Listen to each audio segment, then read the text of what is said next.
I am Lisa. And I am Eric. Whether you're just starting your English journey or looking to improve your skills, this podcast is perfect for you. So let's get started and make English learning easy. What are the words today, Eric? The first word today is stunning. Then we will continue with distinct and in spite of something. Then to come up. And the final one is bite the bullet. So let's start with the first word. The first word is stunning. Stunning. Stunning. Stunning is an adjective that describes something extremely impressive, beautiful, or surprising. We use it to talk about things that are so amazing they make us stop and look. For example, the sunset over the ocean was stunning. It means that the sunset was so beautiful that it amazed people who saw it. It was really impressive. Exactly. Now it's your turn, Lisa. Okay, here's my example. She wore a stunning red dress to the party. It means that her dress was so beautiful and impressive that everyone noticed it and admired it. Now let's talk about how to use this word. Stunning is an adjective, so we use it before nouns. For example, a stunning view, or the actress is stunning. Good point, Eric. Now let's listen to a short dialogue using our word stunning. Hey Jack, have you seen the new art gallery downtown? No, I haven't. Is it worth visiting? Absolutely. The paintings are stunning. I've never seen anything like them. Really? That sounds interesting. What kind of art is it? It's modern art. The colors are so vibrant and the designs are stunning. You should definitely go see it. That was a great dialogue. Emma used our word stunning twice to describe the art. Yes, she did. Eric, have you ever seen something that you would describe as stunning? Yes, I have. Last year, I visited the Grand Canyon. The view was absolutely stunning. I couldn't believe my eyes. That sounds amazing. I've never been there. What made it so stunning? The size of it was incredible, and the colors of the rocks were beautiful. How about you, Lisa? What's the most stunning thing you've seen? For me, it was the Northern Lights in Norway. The colors in the sky were stunning. It was like a magical light show. Wow, that does sound stunning. I'd love to see that someday. Do you think stunning things are always natural, or can man-made things be stunning too? I think both natural and man-made things can be stunning. For example, some buildings or pieces of art can be stunning. That's true. It's interesting how different things can be stunning to different people. You're right. What's stunning to one person might be ordinary to another. It depends on our experiences and what we find impressive. That's a good point, Lisa. It really depends on people's preferences. Well, that's all we have time for with our word stunning. Let's move on to our next word. The next word is distinct. Distinct. Distinct. Distinct means clearly different or separate from something else. If two things are distinct, you can easily see their differences. Oh, I see. Can you give us an example sentence, Eric? Sure, for example, the twins have distinct personalities. It means that the twins who look alike behave in very different ways. One might be quiet and shy, while the other is loud and outgoing. Their personalities are not the same. They are distinct. Thanks, Eric. I'll give the second example. The two paintings are distinct from each other. It means that the two paintings do not look the same at all. They have different colors, styles, and subjects. You can easily tell them apart. They are distinct. Great explanations, Lisa.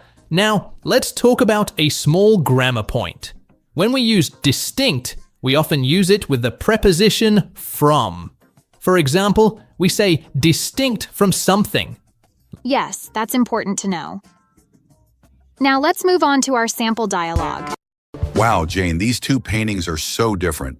One is full of bright colors, and the other one is very dark. Yes, Tom. They are quite distinct from each other. The first one makes me feel happy, and the second one feels a bit sad. I agree. The styles are distinct too. The first one is abstract, and the second one is realistic. Exactly. Even the emotions they evoke are distinct. That was a nice dialogue. What do you think, Lisa? I liked it. It shows how we can use distinct to talk about differences. Eric, do you think it's easy to see when something is distinct?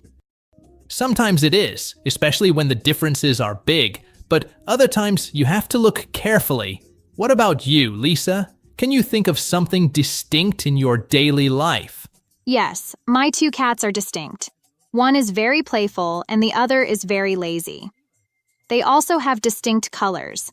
One is black and the other is white. That's a good example. It shows how distinct can describe both behavior and appearance. Exactly. I hope our listeners now understand the word distinct better. Me too. Remember, when you see or feel something is clearly different, you can use the word distinct. Good summary, Eric. Okay, what is the next word, Eric? The next word is in spite of something. In spite of something. In spite of something.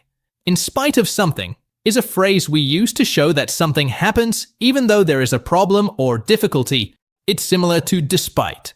For example, in spite of the rain, we enjoyed our picnic. Good example. It means that even though it was raining, which usually makes picnics difficult, you still had a good time at our picnic. Here's my example. In spite of his fear of heights, Tom climbed the mountain. This means that Tom was afraid of heights, but he still managed to climb the mountain. Now, let's talk about how to use this phrase. In spite of is always followed by a noun or a noun phrase. If we want to use it with a verb, we need to add ing to the verb. For example, we can say, in spite of the difficulty, in spite of being tired, or in spite of raining yesterday. Good point, Eric. Now let's listen to a short dialogue using our phrase, in spite of. Hi, Mike. How was your vacation? It was great, thanks. In spite of the bad weather, we had a lot of fun. Oh no, was it raining the whole time? Yes, but as I said, in spite of the rain, we visited many interesting places. That's good to hear. I'm glad you enjoyed your trip in spite of facing the weather problems. That was a great dialogue. Mike and Sarah used our phrase, in spite of, several times. Yes, they did. Eric, can you think of a time when you did something in spite of a difficulty? Last year, I ran a marathon in spite of having a cold. It was hard, but I finished the race. Wow, that's impressive. How did you feel after the race? I was very tired, but also proud. It was really difficult to finish the marathon. So, how about you, Lisa? Have you ever done something in spite of a problem? Yes, I have. I once gave a presentation in spite of being very nervous. It wasn't easy, but I did it. That's great, Lisa. Do you think it's always good to do things in spite of problems? That's a good question. I think sometimes it's good because it makes us stronger. But sometimes it might be better to wait until the problem is gone. I agree. Can you think of a time when it's better not to do something in spite of a problem? Well, if you're very sick, it's probably better not to go to work in spite of having important things to do. Health is more important. That's a good point. It's important to take care of ourselves. Well, that's all we have time for with our phrase, in spite of. Let's move on to our next word. Sounds good, Eric. In spite of the time limit, I think we explained this phrase well. I think so, Lisa. Okay, the next word is to come up. To come up. To come up. Let's explain what to come up means. To come up is a phrasal verb with several meanings. Today, we'll focus on two common meanings: to arise or happen unexpectedly, and to approach or near something. That's right, Lisa. Now, let me give an example sentence. Something important came up at work, so I had to cancel our plans. It means that an unexpected or urgent situation happened at work, so you couldn't keep your original plans. Here's my example. As we came up to the house, we saw balloons and decorations. It means that as you get closer and approach the house, you notice the balloons and decorations. Now, let's talk about how to use this phrasal verb. To come up doesn't need a preposition after it, but it can be separated in some cases. For example, we can say, a problem came up, or something came up. That's right. And when we use it to mean approach, we often use to after it. Like came up to the house. Good point, Lisa. Now, let's listen to a short dialogue using our phrasal verb to come up. Hey Emma, are you ready for the party tonight? Oh, I'm so sorry, Tom. Something came up and I can't make it. Really? What happened? My sister just called. She's coming to town unexpectedly and she'll be here soon. I see. Well, these things come up sometimes. Maybe you can come up to the party later if you have time. Thanks, Tom. I'll try to come for a little while if I can. That was a great dialogue. Tom and Emma used our phrasal verb to come up in different ways. Yes, they did. Do unexpected things often come up in your life, Lisa? Sometimes, yes. Last month, an opportunity to join a new project at work came up. I decided to take it. That sounds exciting. Do you like it when new things come up, or do you prefer when things go as planned? I like a mix of both. It's nice when things go as planned, but sometimes unexpected things that come up can be fun or interesting. I agree. Depends on what comes up. Exactly.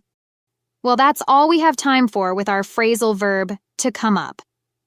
Let's move on to our last word. Sounds good, Lisa. I hope nothing unexpected comes up before we finish our podcast. I hope so, Eric. Okay, the last word is bite the bullet. Bite the bullet. Bite the bullet.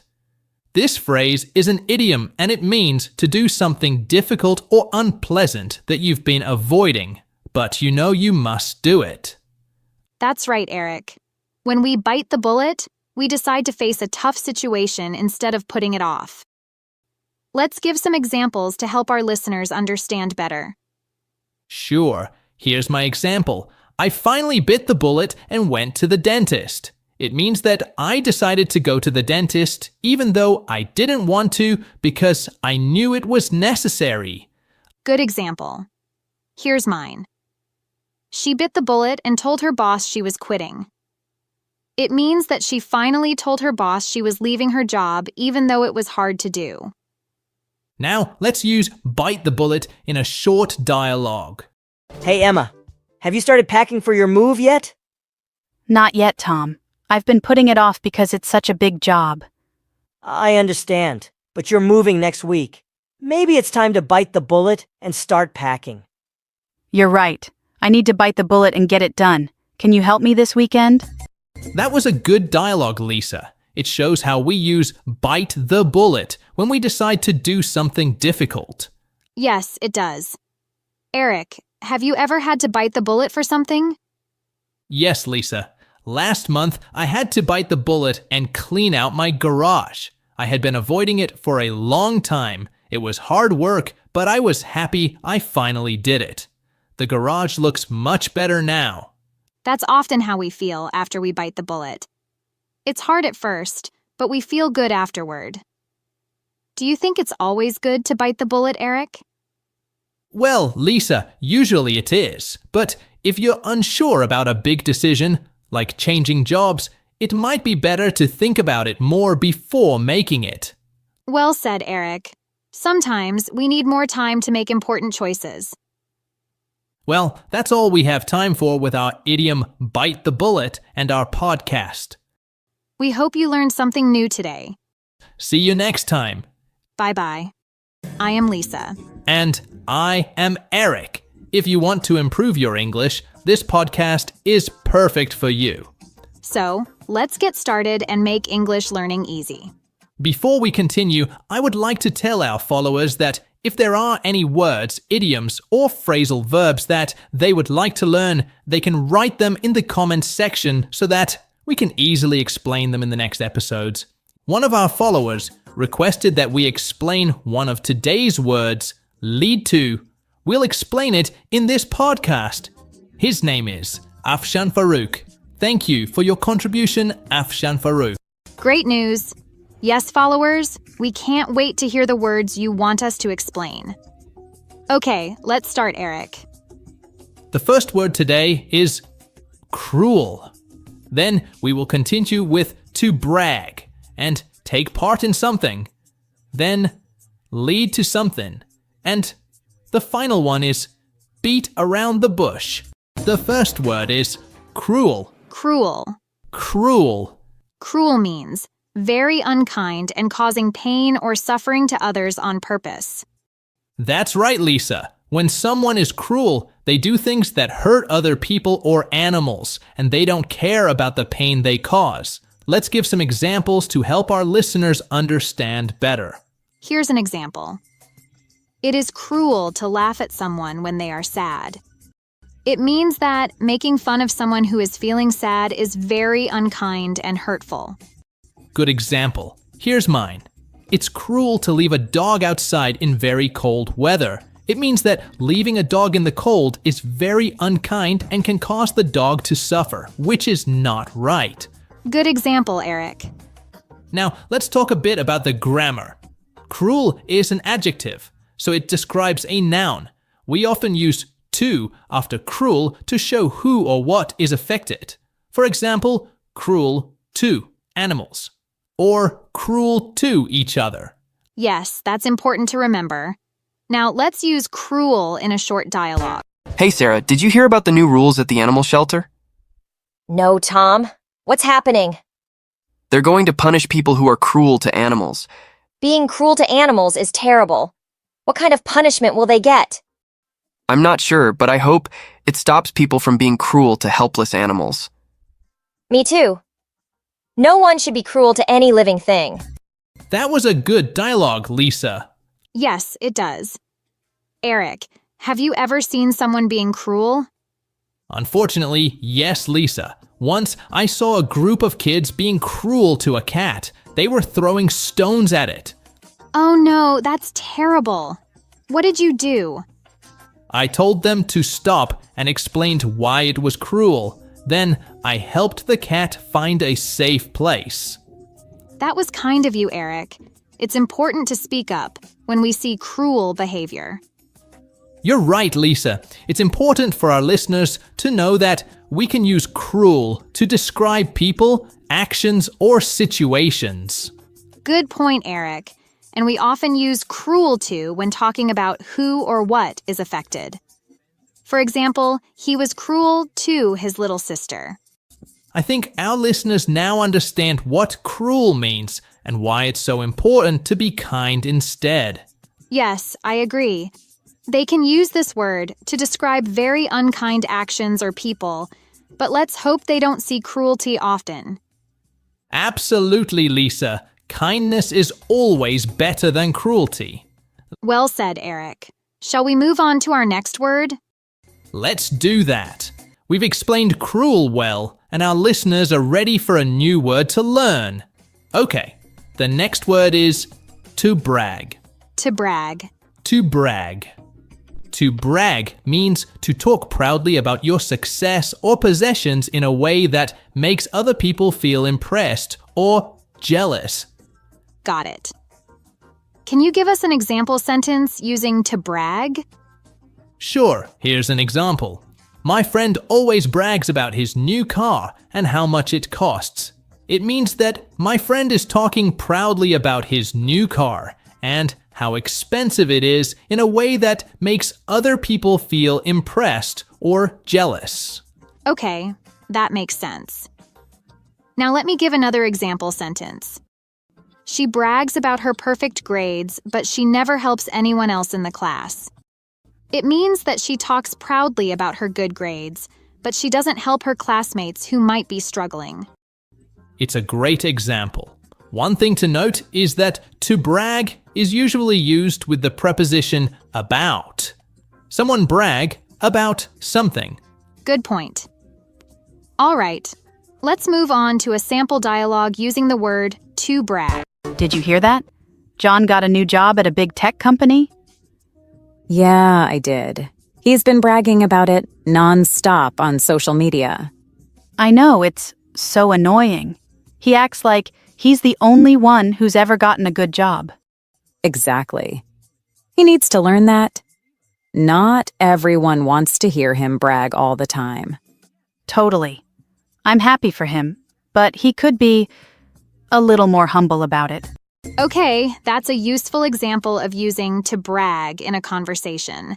Let's talk about the dialogue. The dialogue really showed how to brag can make others feel annoyed. What do you think about people who brag a lot, Lisa? Well, I think it's fine to be proud of your achievements. But you have to be careful not to make others feel bad or left out. Bragging too much can be really annoying sometimes. Definitely. It's all about finding the right balance between being proud of yourself and not appearing arrogant. The most proper approach is to celebrate your achievements without making others feel disturbed. Exactly. I think the key is to be humble and grateful instead of bragging. Know your achievements, but don't talk about them all the time. Absolutely. Okay, I think we've covered the word to brag pretty well in this episode. Great job, Eric. Let's move on to the next one. Thanks, Lisa. Okay, the next word is take part in something. Take part in something. Take part in is a phrasal verb. It means to be involved in an activity or event with other people. When we take part in something, we join or participate in it. For example, many students took part in the school play. This means that many students were involved in the play. Good example. Here's mine. I like to take part in community events. It means that I enjoy joining and being involved in activities that happen in my community. Now, let's use take part in a short dialogue.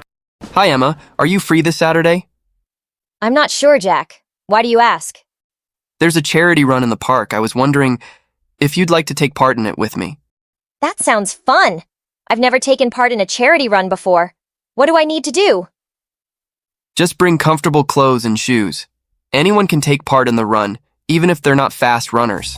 That was a nice dialogue, Lisa. It shows how we use take part in to talk about joining activities. Yes, it does. Eric, what kinds of activities do you like to take part in?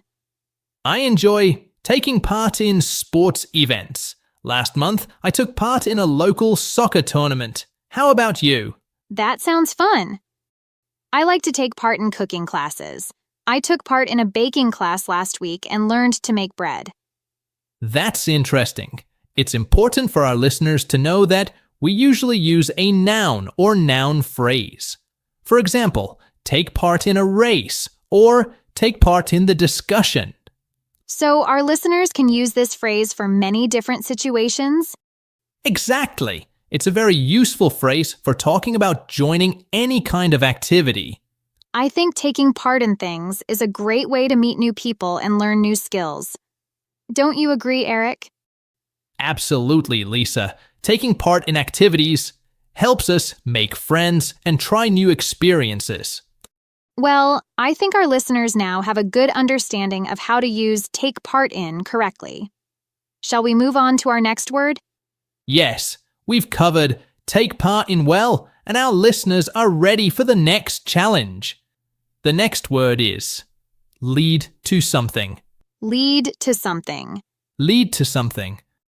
Lead to something means to cause something to happen or to result in something. It is often used to show that one thing causes another thing.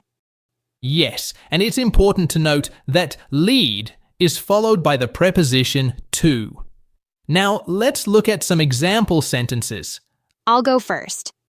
Here is the first example sentence. Eating too much sugar can lead to health problems. It means that eating a lot of sugar can cause you to have problems with your health. Now, I'll give another example. Studying hard can lead to good grades. It means that if you study a lot, you can get good grades in school. Now, let's move on to a short dialogue that includes this phrase. Hi, Mary. Did you know that exercising regularly can lead to a longer life? Really? How does that work? Well, exercising can lead to better health, and better health can lead to a longer life. That makes sense. I should start exercising more often. That was a good example dialogue. Now, let's talk about it. Eric, do you think exercising regularly is important? Yes, I do. Exercising can lead to many positive things, like better health and more energy. I agree. Exercise can lead to a happier life because when you are healthy, you feel good. Do you exercise regularly, Eric? Yes, I try to exercise at least 3 times a week. It helps me stay fit. How about you, Lisa? I also try to exercise regularly. I usually go for a run in the morning. Running helps me start my day with energy. That's great. So we both know that exercising can lead to good things. Is there anything else you think can lead to a happier life? I think spending time with family and friends can lead to happiness. When you are with people you love, you feel happy. What do you think, Eric? I agree. Having good relationships with family and friends can lead to a lot of joy and support in life. So, to summarize, lead to something means to cause something to happen. For example, exercising can lead to better health, and his actions could lead to him losing his job. That's right. And remember, lead is followed by the preposition to. Well, let's move on to our last word today. What's the last word, Eric? The last word of today is beat around the bush. Beat around the bush. Beat around the bush means to avoid talking about something directly. Instead of saying what you really want to say, you talk about other things. It is an idiom, which means the words together have a special meaning. Now, let's look at some example sentences. Don't beat around the bush and tell me what you want. It means that someone should stop avoiding the main topic and say what they really mean. Now, I'll give another example. When asked about the problem, he just beat around the bush. It means that he did not give a direct answer to the question about the problem. Let's move on to a short dialogue that includes this phrase. Tom, do you like my new dress? Well, it's very, interesting. Stop beating around the bush, Tom. Do you like it or not? Okay, I don't really like it. I think another color would suit you better. That was a good example of dialogue. Now, let's talk about it. Eric, do you think it's always good to be direct? Not always. Being direct can be good, but sometimes it's better to be gentle with our words. How do you feel about that, Lisa? I think it depends on the situation. In some cases, being direct can help solve problems quickly. In other cases, it might be better to beat around the bush a little to be kind. Yes, that's true. So we both agree that beat around the bush means to avoid saying something directly. It can be useful in some situations, but not always the best approach. That's right.